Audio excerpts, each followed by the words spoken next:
కాంగ్రెస్ మంత్రి కొండా సురేఖ అక్కినేని ఫ్యామిలీ మీద సమంత చేసిన కామెంట్స్ కి టాలీవుడ్ మండిపడుతోంది. సినీ ప్రముఖులంతా ఏకతాటిపైకి వచ్చి మంత్రి వ్యాఖ్యలు ఖండిస్తున్నారు. చిరు, నాగ్, వెంకీ, చెర్రీ, బన్నీ, తారక్, ప్రభాస్, మహేష్ బాబు ఇలా అందరూ కూడా ఆ వ్యాఖ్యల్ని ఖండించారు. టాలీవుడ్ హీరో, హీరోయిన్లు, దర్శక నిర్మాతలు ఇలా అందరూ కూడా కొండా సురేఖ కామెంట్స్ ని తప్పుబడుతున్నారు.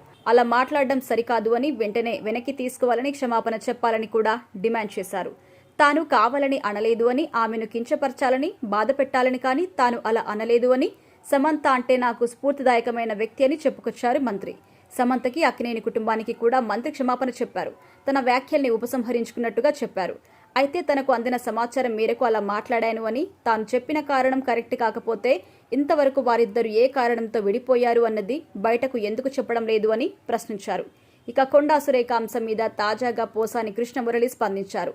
కొండా వ్యాఖ్యల్ని బాలయ్య ఖండించలేదు కదా అని అడిగితే, వాళ్ళ తండ్రికే వెన్నుపోటు పొడిస్తే ఖండించలేదు, ఇప్పుడు ఏం స్పందిస్తాడు అని ఆశించడం ఎక్కువే అన్నాడు. కొండా మురళి, సురేఖ తనకు తెలుసని, చాలా మంచివాళ్ళు అని అన్నారు. కానీ ఆ మేడం ఇలా ఎందుకు మాట్లాడారో, ఎలా మాట్లాడినా కూడా చాలా తప్పు. అది చాలా తప్పు మేడం, అలా మాట్లాడకూడదు. నాగార్జున చాలా మంచి వ్యక్తి. రకుల్ పెళ్లి చేసుకుని ఎక్కడో బతుకుతోంది.